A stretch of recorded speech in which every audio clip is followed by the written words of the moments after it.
Let her eat away. That's Will you all please join me for the Pledge of Allegiance? I pledge allegiance to the flag of the United States of America and to the republic for which it stands, one nation, under God, indivisible, with liberty and justice for all. Can I get a roll call? Ms. Smith.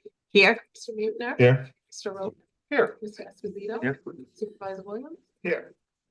So joining us tonight, I would like to welcome Assemblyman Matt Slater, who is here tonight to give us all an update on the happenings in Albany. I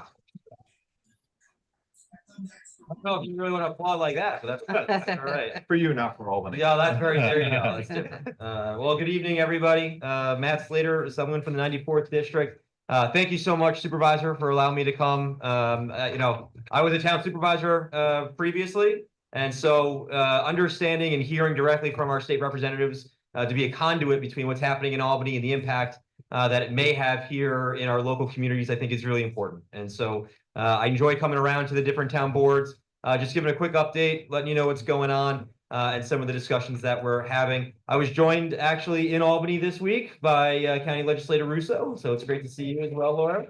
And she was up for the New York Association of Counties conference, which was really good. And we got to bring her onto the floor and talk a little shop. But so the thing that we're dealing with right now, the bigger thing, and we're going to get to some of the more specifics, is the budget. The governor proposed a budget a few weeks ago. We are wrapping up our budget hearing process this week. The governor's budget sets the tone for the entire process. It is a $252 billion budget, $250 billion. That's $12 billion more than last year. And I just want to dive into some of the specifics on the budget. And forgive me forgive me for a second. I just want to also just point out a couple of new things. I'm on some new committees this year. I'm the ranker on the Elections Committee. I'm also on the Health Committee, the Environmental Conservation Committee, and I remain on the Labor and Transportation Committee. And I know transportation is a key point for the Patterson community. We can talk about that in a few minutes. I was also elected as the chairman of the Republican Conference Policy Committee. So I help form and formulate all the policy for the Assembly Republican Conference up in Albany as well. We are trying to build off of our, I think, really successful first term. We delivered more than $30 million here to the district in a whole host of ways, including here into the town of Patterson. We passed the 7th most legislation of any freshman in the Assembly, both Republican and Democrat. And we closed out more than 1,000 constituent cases, helping anybody and everybody we can in the 94th District. So we're just trying to build on all those successes and to provide superior service to these great constituents. But going back to the budget, $252 billion. The couple of points that I think are important to hit on education, the governor last year proposed eliminating the hold harmless provision, which would have cut funding for more than 50% of public schools in New York. That ultimately never happened. This year, she's gone in the opposite direction, and she's proposed increasing foundation aid by 2% for all of New York's public schools. And so the town of Carmel, or excuse me, the Carmel Central School District will see an increase in the foundation aid formula as currently proposed by the governor, if that remains in the final budget.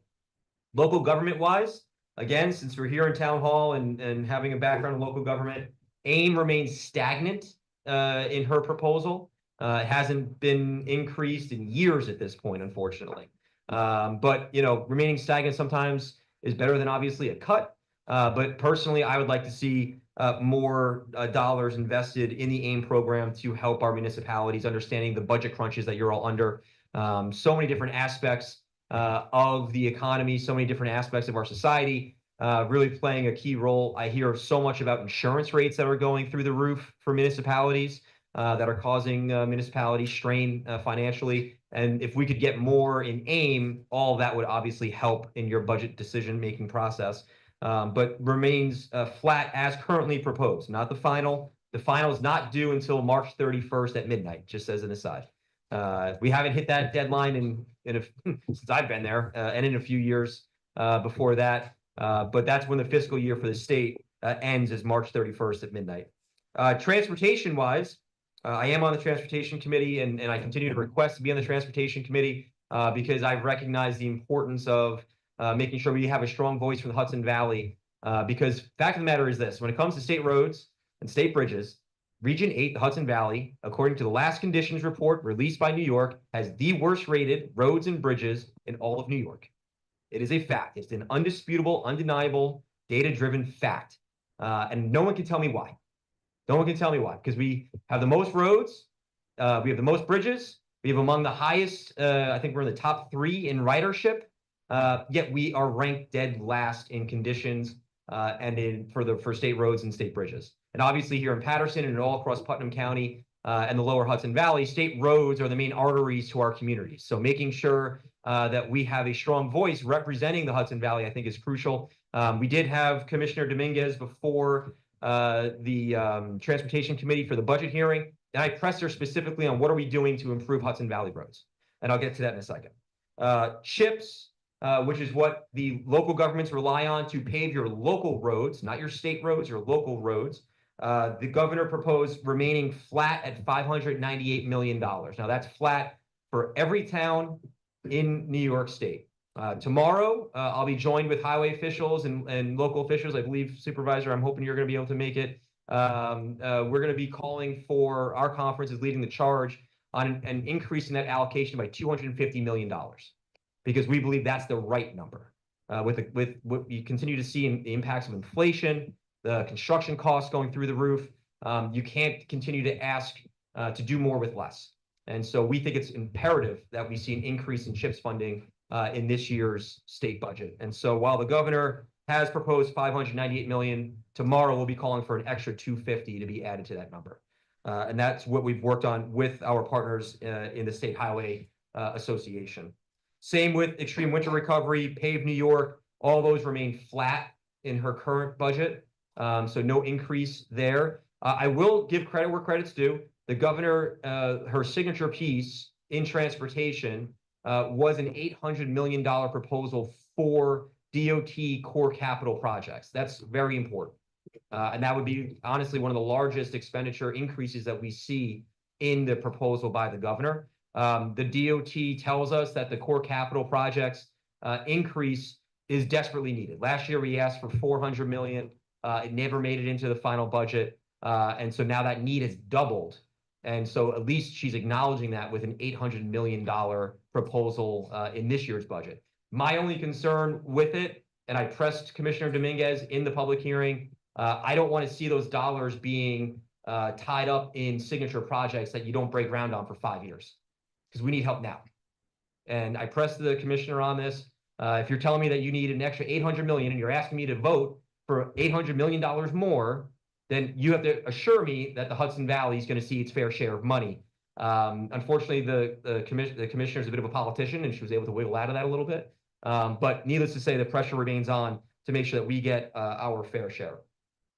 I was formerly the ranking member on the Education, Technology, and Library Committee. So I think it's important understanding the importance libraries play in our community to talk about the library proposals. Operating aid is increased slightly in the governor's budget, which is the good news, going up about $750,000 from last year. However, the part of the budget regarding libraries that I think is wholly unacceptable is the construction aid money.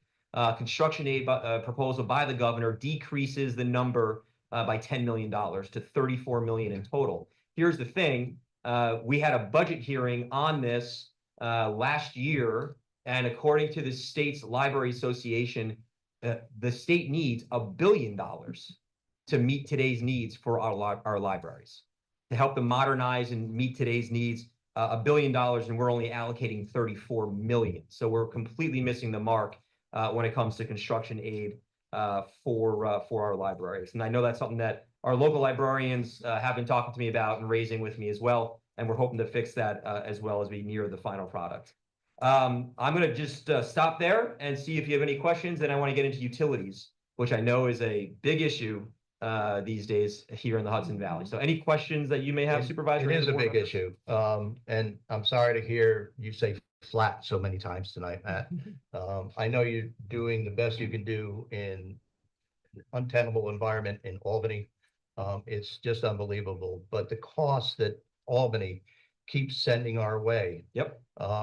You know, there are little costs, like tonight we've got on the agenda, we have to modify a policy within our town code to provide notice, and that's good, but that cost me $3,500. Yeah. And then you just adopted another law coming Yep. out of Albany, not you, but which requires me now to modify my zoning. My zoning doesn't currently permit short-term rentals. Now I've got to change it to explicitly say that we don't allow short-term rentals. Another $3,500. As an aside there, there was a bill that was passed yesterday that I voted against that changes the short-term rental registry requirements. So we should have a conversation about that so you see what's coming up next.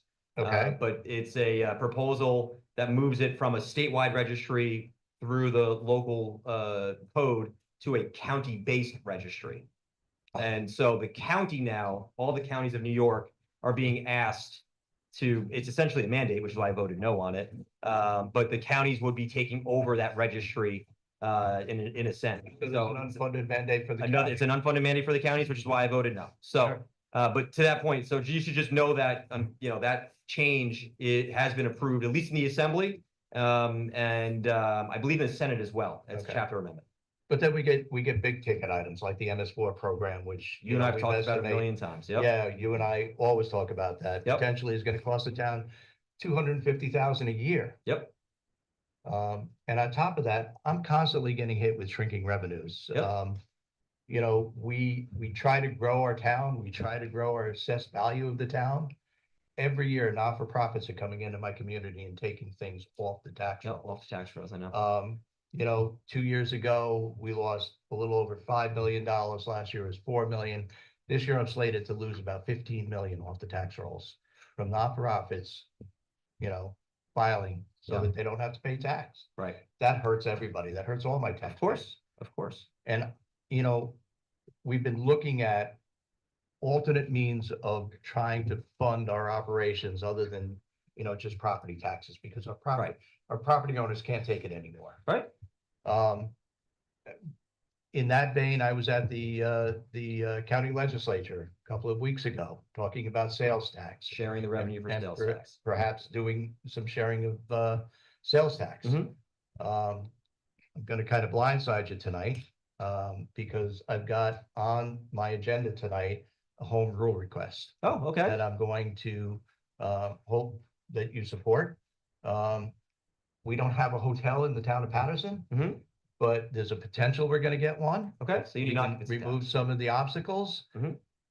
I've got to do something to bring more revenue Right. into the town, and that is one potential way we can do it. Yep, So, understood. And also with just as an aside on that, going back to that short-term rental, if you do have short-term rentals in the town, there is both an occupancy tax that's built into that legislation. to the state. No, it would be here locally, and also with the county. So The we can new talk more about that legislation. Okay, Yep. all right. So, but I hear you loud and clear. I know, listen, we're all facing, the state's facing an affordability crisis. It's completely untenable. A $250 billion state budget. It's absurd. The state's budget is bigger than most countries. And if you look at the comparison with other states, other than California, for a whole host of reasons, right? We lead the nation in all the wrong categories. And so I think we have to be more respectful of taxpayers. I think we have to finally acknowledge the fact, and you hear the governor, like she does, at least acknowledge the affordability crisis. But we need to see meaningful change in order to mitigate the impacts that it's having. And that trickles down here to the local level, which is, again, why I think it's important that we're having this exchange and providing the briefing and information, not just to your town board, but to all the residents here as well, and all the residents, you know, paying attention, hopefully at home, understanding why the decision-making in Albany has many times a cost and a negative impact here on the local level, which is, again, one of the reasons I like to come and just make sure I'm sharing with you all that information. Point right there on the short-term rental bill, which happened yesterday. So things do change fast. They do. Any other questions that any of the board Anybody members else? might have? Not a question, just a comment.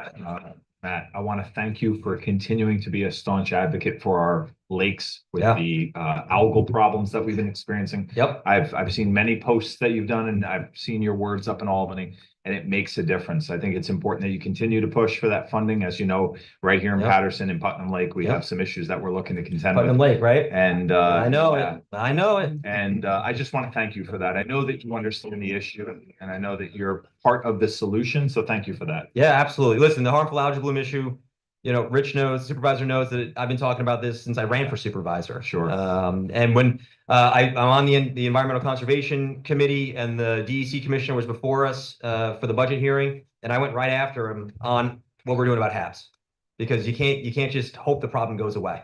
We're meeting with DEC in March. I believe in probably next week or two. And we're talking about HABs, and we're also talking about the septic replacement program. Right. Both of which we need to make sure that not only are our communities benefiting from, but we're also getting the investment from the state. And we're also opening up, especially from the septic replacement program, that we're including more water bodies and more communities here in the lower Hudson Valley to benefit from that program. Because there is new technology out there that the supervisor and I have discussed that would be very beneficial for the residents here in Patterson, around Putnam Lake. But we also have to have a willing and equal partner in the state to help our homeowners afford those upgrades. And so that's something that we're very, very focused on, and we're making sure we're having the right conversations about. Thank you for that. Absolutely. And thank you for your help and partnership as well. Thank you. You're welcome. Matt, do you have any more information on the utilities? Yeah, I've got a whole, we can spend a whole hour about it. So you tell me when you're ready. I can Well, start. is there anything that can be Yeah, so done? let's talk about NICEAG. 20%. Yeah, it's so painful. Mhm. My phone has not stopped ringing from constituents all over the district receiving the bills. And I'm sure you're getting them as well, right? People expecting a $150 bill, $200 bill, and it's $1,000. Mhm. And I've got seniors who are calling on fixed income saying, well, what am I supposed to do? How am I going to keep my lights and my heat on and pay for my medication? And no one should be put in that position. It's wrong. So what's happening? I've spent more time on the phone getting briefed on it than I can really describe. Bottom line is this: there's been the temperature this year is 15% colder than it was last year, and because of the colder weather, it becomes a supply and demand issue. Colder weather means that the natural gas supply is in greater demand, and so the cost to generate electricity skyrockets because we rely on natural gas predominantly now to generate our electricity. And the energy policies, frankly, from the state are just backwards. Okay. And so when the cold weather hits, demand goes up. And so they charge a premium on the natural gas side. That's what you're seeing. And so from NICEAG's standpoint, and I'm not a representative of NICEAG, I'm not here to defend NICEAG. I've been yelling and screaming at them for the last 2 weeks. So trust me, I'm not here on their behalf. They are approved for a delivery rate. That is what the Public Service Commission approves. They have a 3-year rate case that they're in the middle of right now. The supply rate is charged by those generating the electricity and is passed through NICEAG. It's not NICEAG's charge. And it's passed through NICEAG to the ratepayer. So if, the Williams, electric generation plant costs more to generate that electricity, the cost is passed on from the Williams generation plant to NICEAG to you, the ratepayer. And that's what people are seeing. New York State does not regulate the supply charge like they do the delivery charge. But there's a couple of things that we've found. The biggest thing being there are 2 types of meters, and I'm not talking about smart meters. Forget the smart meter discussion. It is the standard meter versus the day-night meter. Okay, and you can see this on your bill. If I could just jump in, Hmm? they're both smart meters. It's the programming within the meters. Correct. So Thank everybody you. has the same meter. It's Right. the internal programming. Right. So those who are on day-night meters are the ones who are being crushed. Absolutely crushed right now. Because NICEAG is not allowed to hedge like they do for the standard meters on the supply side. So they're able to mitigate the impact. They're able to mitigate the hit. And I've seen all the graphs. The supply charge for standard meters is kind of like doing this. The supply charge for the day-night meters is doing this. And so that is one of the key elements that I think ratepayers are able to deal with here locally, because you can actually switch from a day-night meter to the standard meter. But one of my gripes is when you call NICEAG, they don't tell you that. So I'm telling it to you. Switch. Because they do have certain things in place that they are able to, again, mitigate that standard meter supply rate hit that they can't do on currently on the day-night meters, which we're going to be addressing tomorrow with a letter to the governor highlighting this specific issue. So we've really drilled down into what's the issue, what's causing it, what people can do. The day-night meters, you know, the thought behind the day-night meters when they were implemented, my understanding is they want people to switch their behavior and consumption to off-peak times. So they're charging you more on peak so that you make the conscious decision to then run your appliances in off-peak, except it's not working. It's just not working. Now, if you want to go on a broader energy policy discussion, we do not have enough baseload power in New York State, period, end of conversation. That's not hyperbole. That is a report from the independent systems operator. So when you think about things like Indian Point, this is what the impact is of losing Indian Point. You're losing baseload power. And that's as best I can give you on the Cliff Notes version of why people are getting crushed by these outrageous utility bills. I think we need a course correction.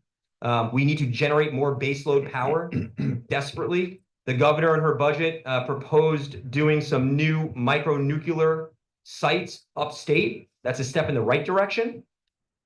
It absolutely is.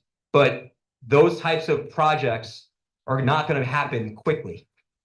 And right now, ratepayers are suffering. And so, you know, we've been putting a lot of pressure on the PSC, a lot of pressure on the governor. To the south of us, Con Ed proposed their new rate case. And I'm not going to lie to you, NICEAG is getting ready for another one too.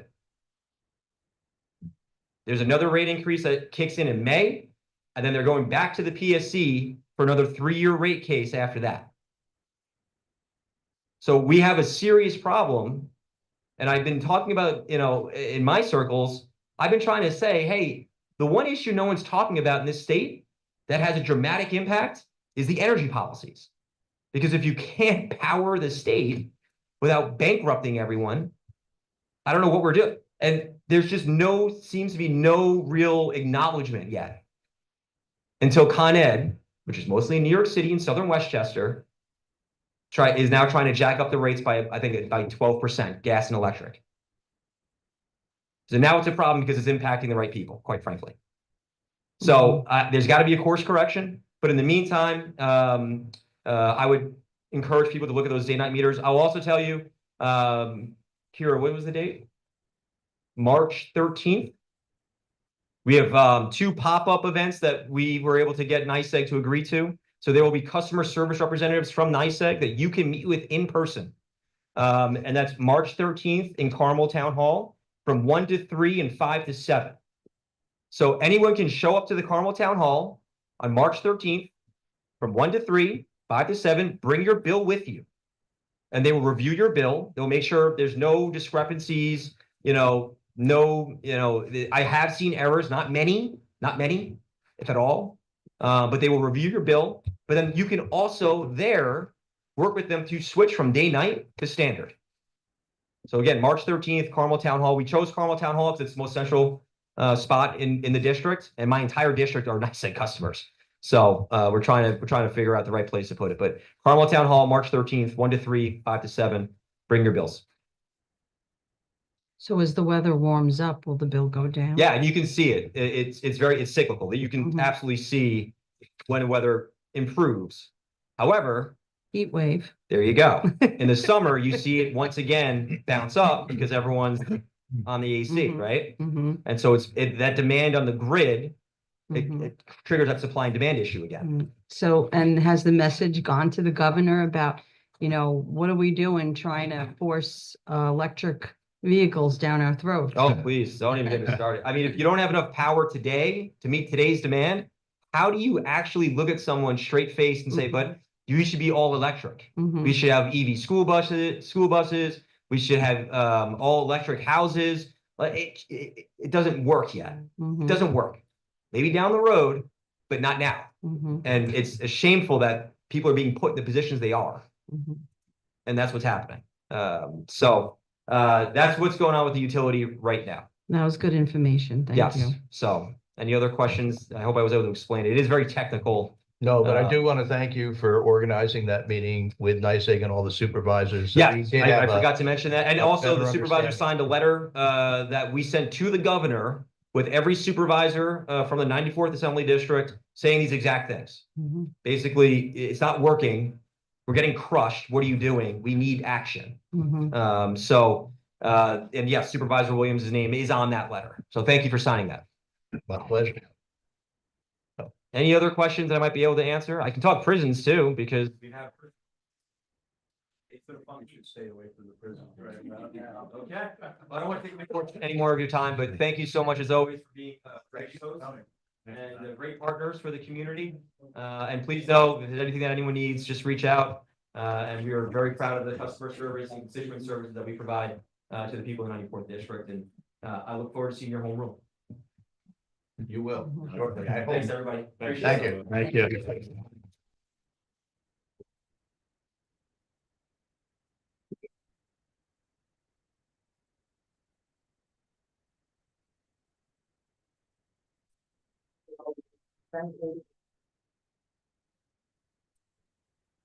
Okay, so let's audit some bills.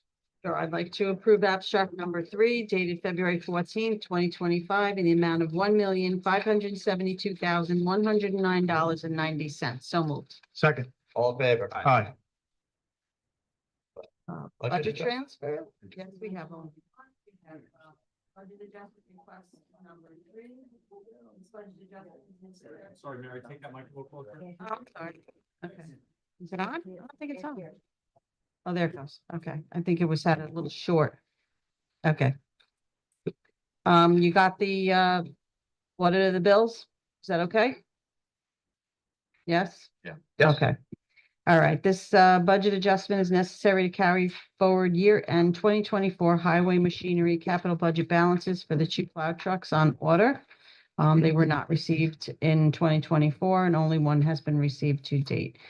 So we'd like to, increase the appropriated fund balance $502,247.54 and increase the highway machinery, equipment and capital outlay $502,247.54. Pull your mic again, I'm sorry.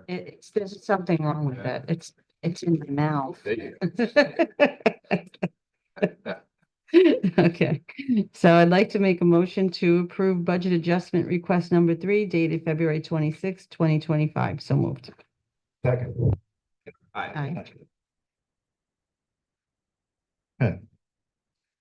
Peter.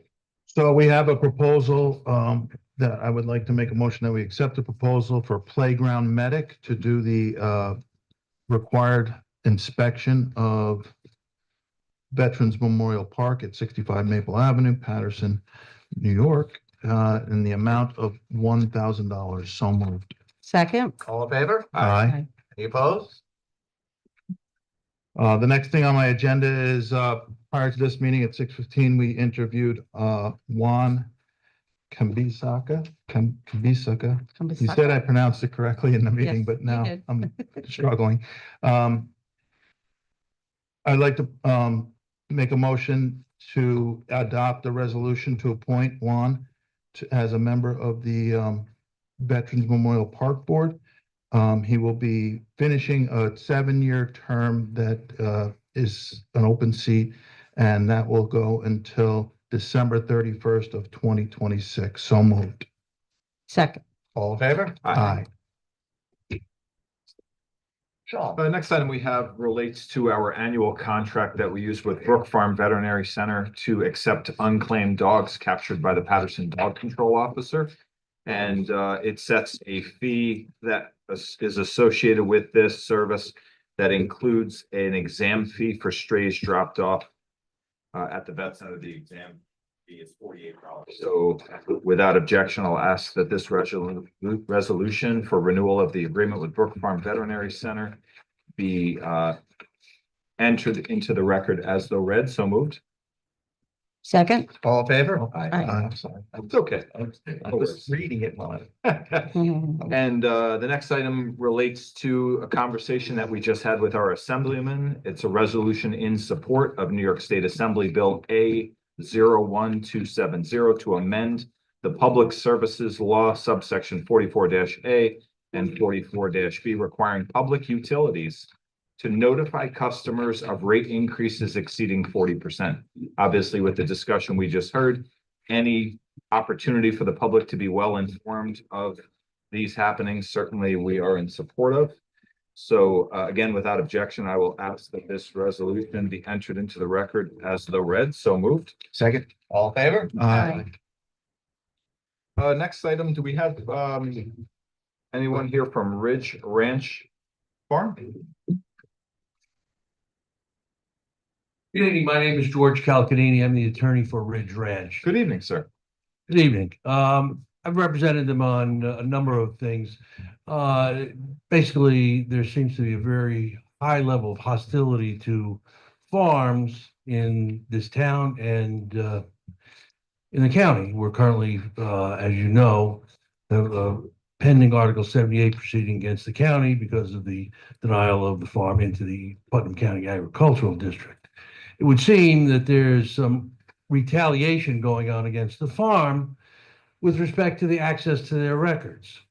They have been denied access to their assessor's property card, and their FOIL requests are just being stalled and delayed.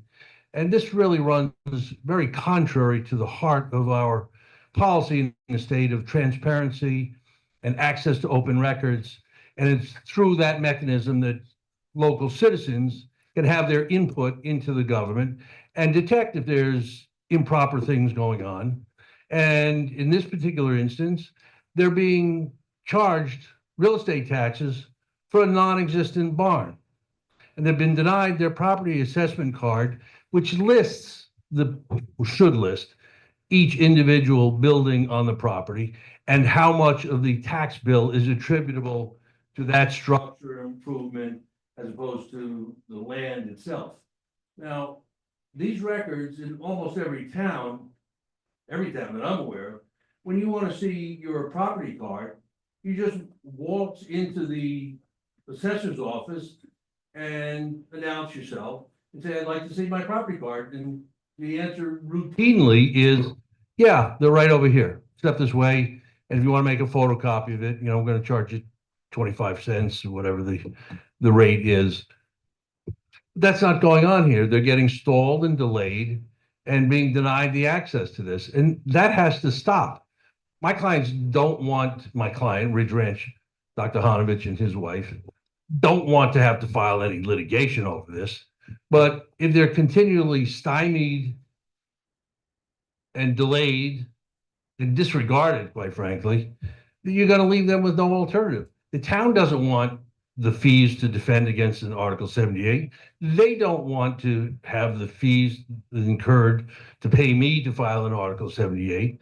So basically, we're here to say, guys, just give them the records. When they walk in to ask records, they're public records. Anybody's allowed to walk in and ask for those. And so why are we singling out this farm and saying, no, we're not going to let you have your records? So I have a couple of questions, just Sure. because I am relatively new to this situation. I may not know as much as you and the supervisor know, nor the assessor, but you're saying denied access. Have they filed FOIL requests on this and been denied? Today was the first day. I'm the FOIL officer, Mhm. and today was the first day that I received the FOIL request for your client, and we're processing it. Okay, so you Today haven't, was so the first what you're day. suggesting, These, sir, these are, in any other town, your property card is a. what you're suggesting is that they haven't been given what they've received, not that they've been denied a FOIL. I just want to be clear on that, right? Right. Okay. So in every I other just town, you wanna walk in also- and you say, let me see my property card, and you're Yeah. escorted over to where Okay. the records are. So, and forgive me, on the property card, does it single out every structure and an assigned value in the town of Patterson? It should. It does not. Okay, so therefore it would take some maybe minimal time, I don't know, I'm not an assessor, but some time for the assessor to create something that is not currently on the card, that might be in another district, or in another area, is that what I'm hearing? Mhm. So, correct me if I'm wrong, but FOIL and open records does not require someone to create something that doesn't currently exist, but we can create it for you. It's just not something you can walk in necessarily and get, FOIL does not require you to create a document that doesn't exist. unless But it's how do something you can easily obtain The through. question is, how do you come up with Right, an assessment right. if you don't itemize the building? So if there's Well, but that's four like buildings saying, on there, but so you're- it would have to exist. correct, but If- there's also a way of saying I have a 2,000 square foot home and my neighbor has a 2,000 square foot home and I have oak cabinetry and they have maple. And how are we looking at those to see what the fair market value is? There are some things that are not as easy to ascertain, but I want to But say if your just. neighbor has a separate freestanding barn Sure, and his it's house, there's gonna listed be a as a figure separate for that house. barn. I understand. That's exactly what we're talking about Well, here. it sounds like we're going to be trying to get you that information. So I want to just be clear, because you started out pretty aggressive, in my opinion, or strong, if I will, Well, with some accusations about people not caring about it open would government. seem that this is a retaliation for the Article 78. Sir, with all due respect, the representative of your client approached me, asked to meet with me. It was 2 hours. I asked her to wait 2 hours because I was in the middle of something. She came in. We had, I thought, a fairly reasonable conversation. I explained to her that to get the record, she needed to file a FOIL request. But she is also looking for us to create something. Now, she had approached the assessor on doing that. And the assessor, again, is in the middle of reval. She is very busy right now. She said it might take me a few weeks to get there. But she's committed to do that. But she's creating records for you over and above what she's normally required to do. Nobody's been denied any record. Which logic says there has to be the record that was requested. Listen, Because if you have a barn and a house, you're going to have those listed separately. You're not gonna say house and barn, X dollars. giving you the property card is an easy exercise. We can do it tomorrow. That is not a problem. The problem is the property card does not have the information your client has been looking for. But So it's gonna take us a little while to create it. Okay, and I appreciate that, but my point is, there would have to be that document. It might not be on the property card, but there would have to be a document in the possession of the assessor indicating what value he assigned to the barn, or a shed, or what other structures may be on the property. Just logic tells you there has to be that. You don't look at it and say, oh, barn, house, and I'm gonna lump them together. You don't do that. So there's another issue that you brought up about them potentially paying tax on a structure that doesn't exist. Are you aware that they filed the stipulation of agreement with the assessor last year, reducing their taxes to remove the mistake that was made about assessing them for a barn that didn't exist? And that stipulation agreement exists. And I provided it to the representative when she was in my office last week. So is it still being billed? That's the question. No, absolutely not. That's what we're looking to see. And you're absolutely entitled to verify that. Okay. And we're going to work with you to do that. But for you to come in and say the town is being adversarial with your client, Or retaliatory. or, yeah, Which I think is absolutely. Nothing unfairly could be farther from the truth. In fact, your client is conducting activities which normally are not allowed in a residential zoning district. And last year, when this all came about, I had asked them to provide us a detailed description about everything they were doing and everything they wanted to do, so that we could have a conversation with them about maybe adjusting the zoning to accommodate them. I've received nothing, because your client doesn't want to work with the town. Your client wants to be adversarial. Well, And here we are tonight. I don't see it that way. I know you don't, Right. but you're representing them. So we We've want to got FOIL express requests. ourselves and indicate that these should be freely available. And thank you for saying that you're going to get us the records within 2 weeks, was it? Well, I just respond tomorrow. We Okay, have 5 days to respond. And then judging on how long it's gonna take each department, we have up to 30 days. Okay, So I want to be clear. Right? I scanned them. I scanned the FOIL request tonight. We received 5 FOIL requests today. Some of the documents are very easy to give you. Some have to be created. And some we're going to deny because they're just not available. And we will explain to you why that is the case. I think at the end of the day, you're going to receive everything that you feel you're entitled to. But we'll respond to the FOIL. I assume that we can send it out in pieces. We don't need to necessarily wait. Right? So like the property cards is very easy to respond to. As getting all the emails pulled together is going to take a little bit more time. And as I indicated, some of the records which have to be created, which we're not required to do, but we're willing to do, that's going to take a little bit more time. But it's not going to take an inordinate amount of time. I'm sorry, I missed the last sentence. This train going by. Always blaming somebody else. I'm sorry, I missed the last sentence. So getting the documents that may need to be created may take a little bit more time, but it's not going to take an inordinate amount of time. Thank you. Thank you, sir.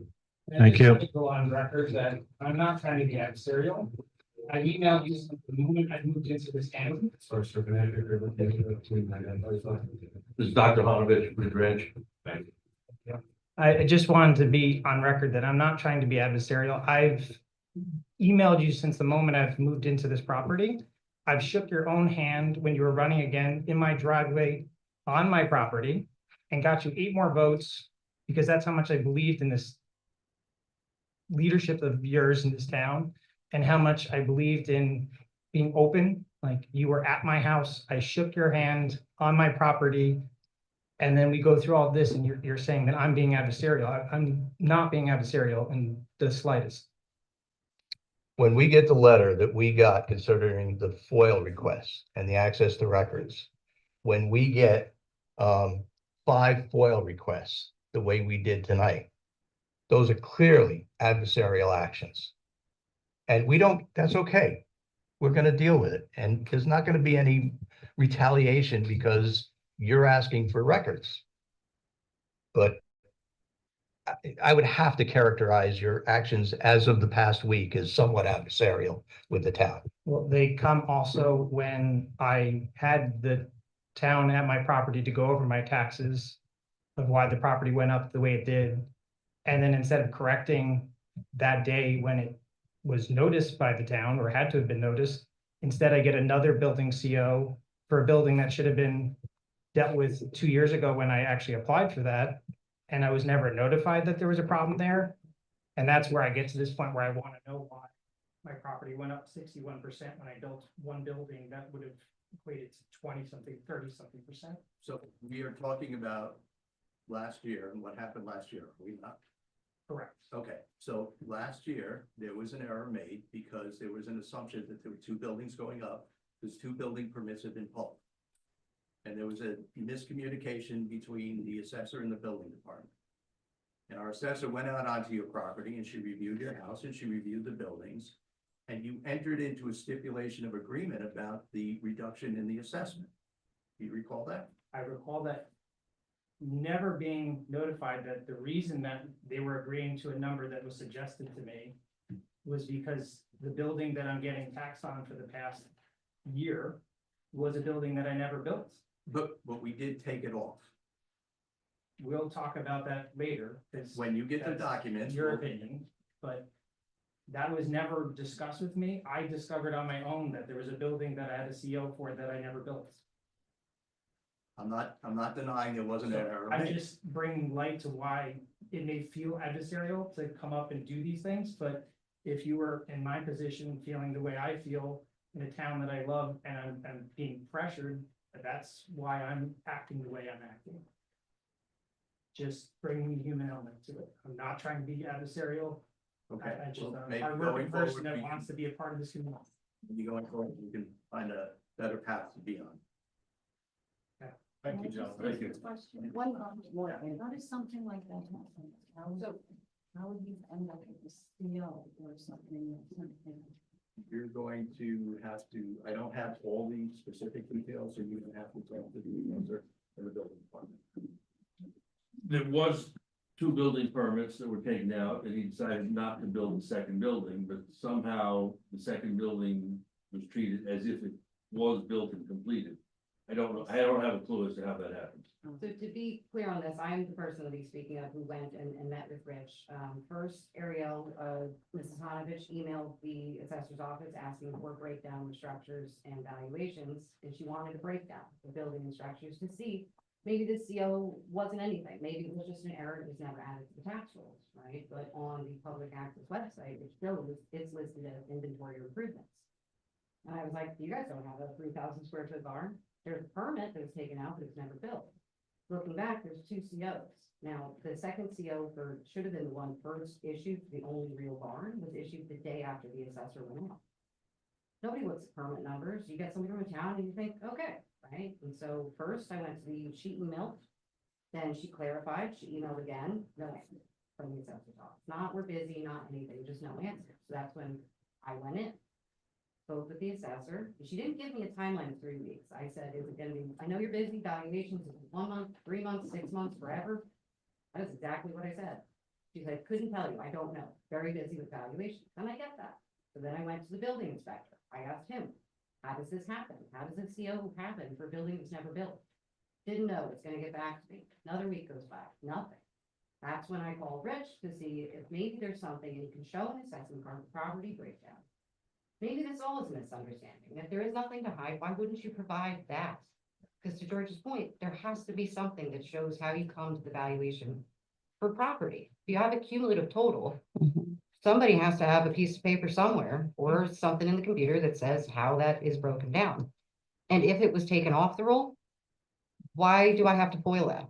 No other county or no other town that I've dealt with or attorney I've dealt with has said, who deals with tax law, has said that you're required to FOIL that. You walk in and you obtain.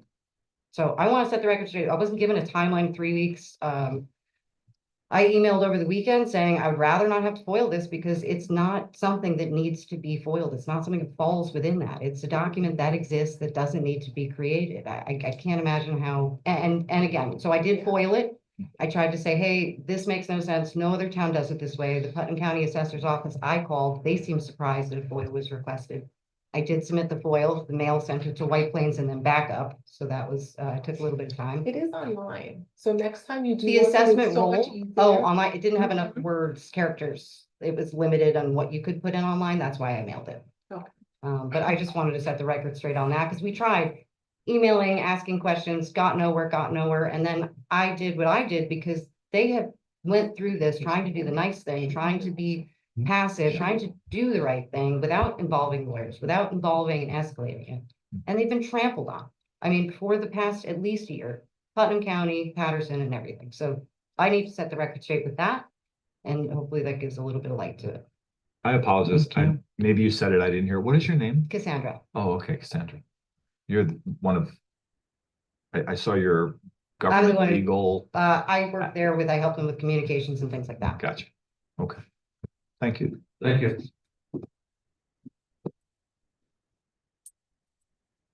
Okay. Pond tax correction. So last meeting, I asked the board to grant me authority under the state law, which allows me to, and the board graciously did, make changes to tax corrections of less than $2,500. And of course, first one that comes along is Little Pond, which is $2,517.12. So I'd like to move this resolution and ask that it be entered into the record as the read. Allowing the supervisor to sign off on the real property, section 554 tax correction for the Westchester County Land Trust for parcel number 25.10.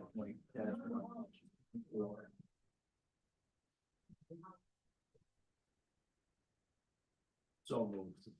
All in favor? Aye. Aye. All right. Home rule request.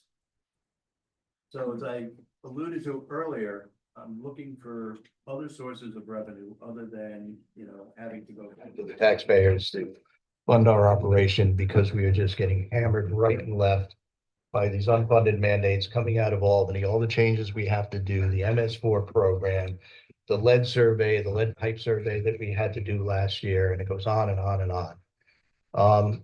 One of the potential ways we do it, if we can ever get through some of the regulatory agencies with the hotel, is a hotel tax. In order to have a hotel tax in the town of Patterson, they need to change tax law pursuant to a home rule request that the town would make to our state assemblyman and state senator, Peter Harcum. So I'd like to make a motion. Actually, let's discuss this first.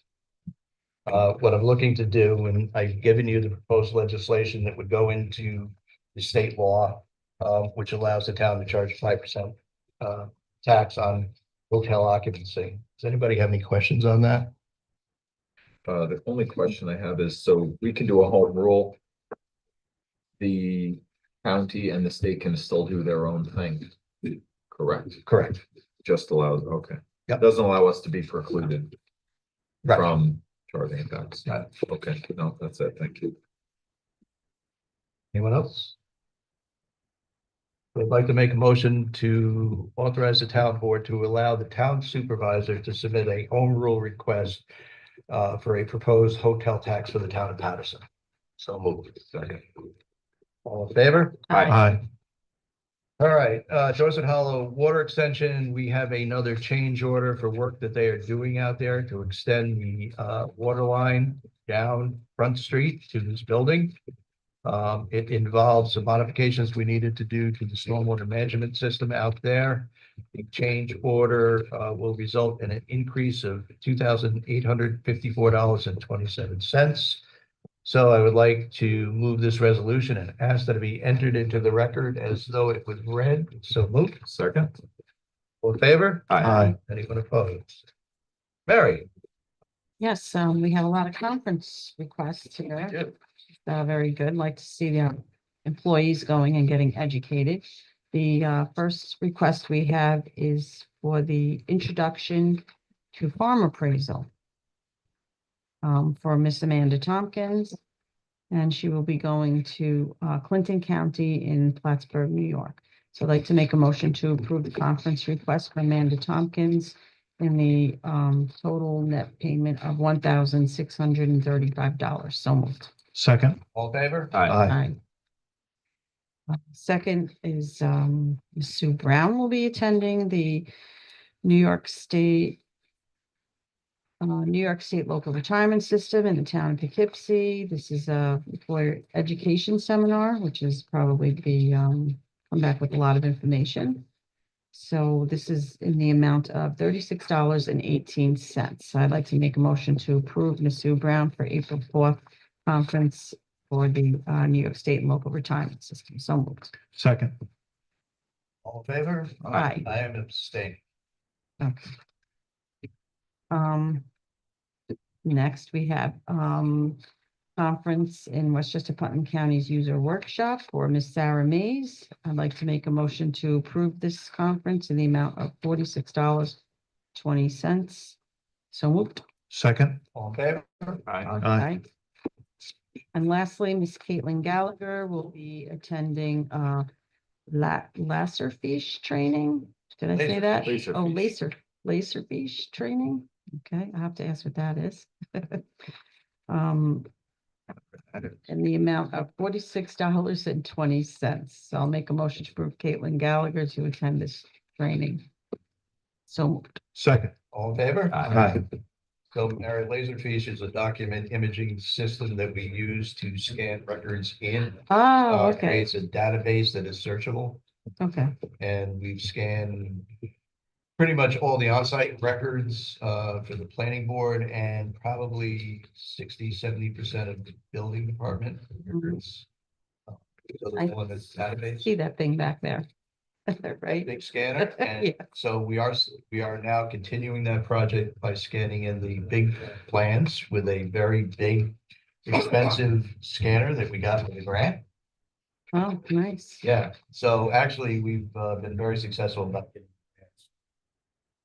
Do this. I believe the town clerk may be interested in doing this as well. Because it just saves so much on not having to store records. Oh, yeah. Sounds great. Thank you for explaining. Sure. The next item is recreation requests. I believe that you have only one. And this is a non-bid procurement request form. I guess we were looking for a Vulcan gas range. Sounds exciting. It is. I see Meg Go is- next to the warmer. Oh, I don't We know all what's got to wrong see with the this, Mike. warmer It's a Vulcan gas range that they are, thank you. That the rec center is looking to purchase a new gas range, so Meg can continue cooking for everyone. The low bidder coming in was Websteront in the amount of $4,649. So I will make a motion to approve the Vulcan gas range from Websteront in the amount of $4,649. So moved. Second. All in favor? Aye. When will this be coming in? Well, so I was just about to say, Meg, are you ordering this or am I ordering this? What do we have to get, do you have to tell it, like, I don't know how that works. The beauty. Yeah. We may. We may, so we'll just create a PO number. You want to call? I'll call the phone, Have you been talking to them yet? just to get ready. Okay, all right, call tomorrow and we'll talk. Okay. All right. See? I know what a I've got- Vulcan is, but I don't know what a laserfish is. So you know what I'm doing on the weekends? Not scanning records. Okay, Jeff. So I have a, excuse me, a resolution in front of me regarding, policy on release of disciplinary records. Make sure this is here. Let me read the formal part here. Public Policy Officers Law, Chapter 87.6, as amended by Chapter 302 of the laws of 2024, require that all agencies shall have a policy regarding providing a notification of public employees in the event that the agency is responding to a request for such employees' disciplinary records. So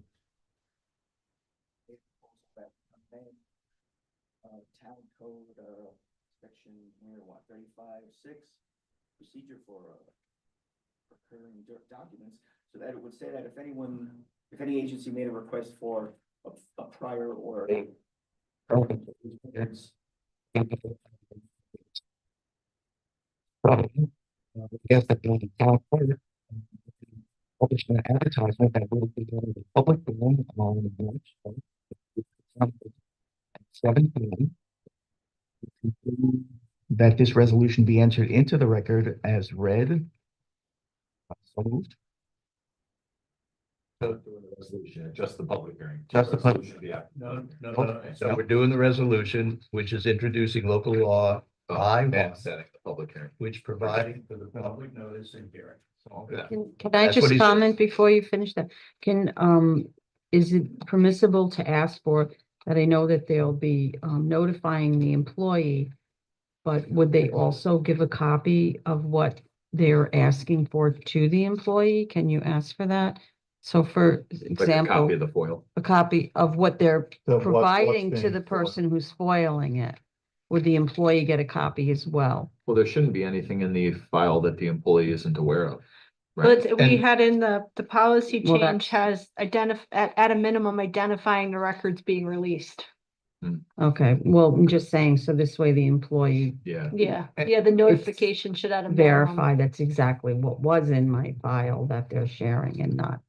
Mhm. So if he So- wants a copy, he can file it just like everybody else. Okay, So I guess my only other question or point is, second, Okay, thank you. Was that it? That's it. All in favor? Aye. Any opposed? And I have here, this is an easy, oh, look at these pretty pictures. So I have a kind of a public notice on free rabies vaccine clinic. It's going to be Saturday, March 22nd, 2025, 10 a.m. to 12 p.m. at Veterans Memorial Park, 201 Gypsy Trail Road. I'll hold this up so that you can get a picture of it, all the details I can read from here. So you can bring your pets, dogs, cats, and ferrets. I don't know if it's exclusive, only up to ferrets. I don't know. Bring a photo ID and we're good. All right. That's all I got. Other business, any town board member have any other business they wish to bring up at this time? Hearing none, we'll turn to the public recognition. Any member of the public joining us here tonight? If you wish to approach the board and make any comments or ask any questions, please approach the mic, give your name and address for the record. You're up.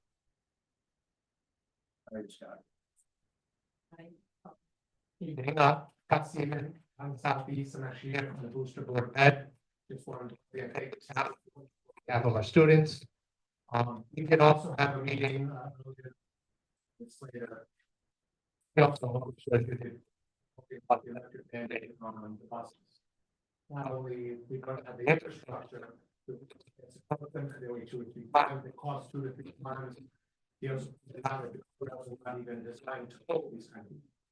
So I have a feeling there's gonna be some type of drawback, but for some reason, they still refuse to think about altering or scrapping it. It's more of a delayed process. But everybody will just keep ahead and keep pushing forward because it's unmanageable just from the cost of it. Updates on the construction of capital projects is well going on. The community vestibule at the high school should be done by next month.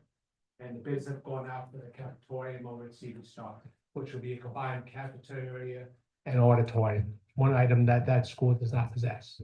So it'll enable them to open up a whole new items that they can do for our students. Move music in there, plays, and just have all the kids have lunch together. Certain items which just improve the way that they learn. Then we'll be pushing with the general items and working on finishing outside projects as the cold weather has delayed everything. But we are still working on the turf field and some other items which we hope to see got through in the summer. So when we go into next year's school, all sports will be back on campus. Everything will be back to normal from that perspective. We'll still have other construction, but that'll be maintained within barriers and it won't affect the general running of the schools.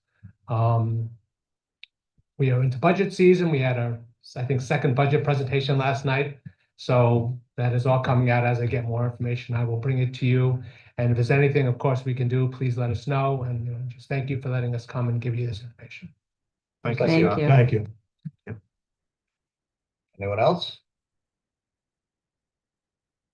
Hearing none, we'll open it up to public joining us by Zoom. If any member of the public on Zoom wishes to make any comments or ask any questions of the board, you would unmute and state your name and address for the record.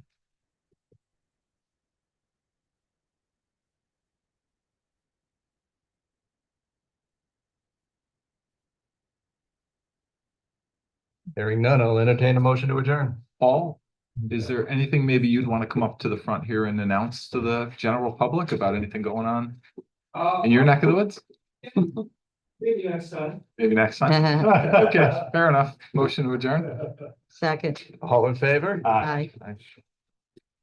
Paul.